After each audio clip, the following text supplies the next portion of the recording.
అందరికీ. అయితే ఈరోజు ఒక నెక్ ప్యాటర్న్ చూపిద్దాం అనుకుంటున్నా.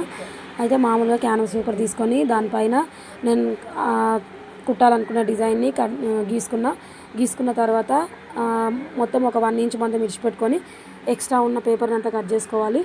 ఆ తర్వాత ఒక క్లాత్ తీసుకొని దానిపైన పెట్టేసి మొత్తం చుట్టూ కుట్టేసుకోవాలి. కుట్టేసుకున్న తర్వాత ఆ ఎక్స్ట్రా క్లాత్ అనేది ఉంటుంది కదా, దాన్ని కూడా మొత్తం నీట్గా కట్ చేసుకొని పెట్టుకోవాలి. ఆ తర్వాత ఒక హాఫ్ ఇంచ్ మందము ఉంచుకోవాలి క్లాత్. ఆ క్లాత్ని ఆ పేపర్ పైకి పెట్టుకొని వీడియోలో చూపిస్తున్న విధంగా మడుపుకొని కుట్టేసుకుంటేనంటే మనకు బాగుంటుంది. ఆ తర్వాత నేను ఆల్రెడీ నెక్ డ్రా చేసుకున్నా.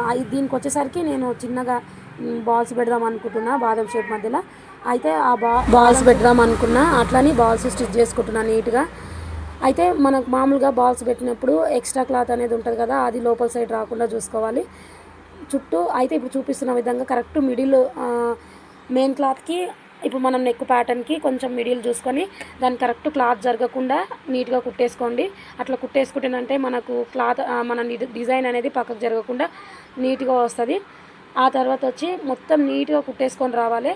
ఆ బాల్స్ దగ్గర ఉండే ఎక్స్ట్రా క్లాత్ కూడా దాంట్లో పడిందా లేదా అనేది చెక్ చేసుకుంటా కుట్టేసుకొని రండి. మొత్తం కుట్టేసుకొని వచ్చిన తర్వాత ఆ మిడిల్లో ఉండే ఎక్స్ట్రా క్లాత్ని కూడా మొత్తం నీట్గా కట్ చేసుకోవాలి. ఒకసారి అట్లా చెక్ చేసుకోండి. నేను ఏ విధంగా చెక్ చేసుకుంటున్నా అట్లా చెక్ చేసుకోండి. ఆ తర్వాత ఎక్స్ట్రా క్లాత్ని అంతా కట్ చేసుకొని చిన్న చిన్న కచ్చకలుగా పెట్టుకోండి. కచ్చకలుగా పెట్టుకుంటేనంటే మనకు నీట్గా ఫోల్డింగ్ తిరిగేటప్పుడు కూడా నీట్గా ఫోల్డింగ్ ఉంటుంది. అంటే తిరిగినాక కూడా నీట్గా అనిపిస్తుంది. ఫినిషింగ్ కూడా మొత్తము ఎక్స్ట్రా కొంచెం దొడ్డుగా లేకుండా కొంచెం సన్నగా కూడా కట్ చేసుకోండి. మళ్ళీ దొడ్డుగా ఉంటేనంటే తిప్పేటప్పుడు మనకు లైనింగ్ క్లాత్ బయటకు కనబడుతుంది, అట్లా కనబడకుండా చూసుకోండి. ఆ తర్వాత వచ్చేసరికి నీట్గా ఒక పావు ఇంచు మందం కుట్టేసుకొని వచ్చినామంటే మనకు మంచిగా నీట్గా అనిపిస్తుంది. ఫైనల్గా అయితే ఈ విధంగా వచ్చింది. చూడడానికి ఎలా ఉందో చెప్పండి మీరే.